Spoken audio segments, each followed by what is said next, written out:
Hello everyone, welcome to this video, and in this video I'm going to show you how you can see all your applications you have downloaded on your Mac. So in order to do this, there are two ways to do this. The first one is of course simply going into the Launchpad, and here you can see most of the apps you have downloaded.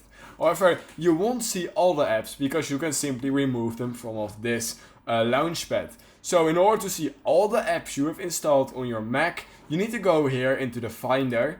Then what you're going to do is you're going to go click here on the top side of your screen on the Go, and then you want to search for applications. Now you're in the applications tab, and these are all the applications you have downloaded on your Mac. And you can also remove them from off here by simply clicking on any app you want to remove, such as Adobe Premiere Pro, and then simply clicking your right mouse click, and then you can easily delete it by clicking moving to bin, and now it won't remove the shortcut, but it will remove the actual entire app.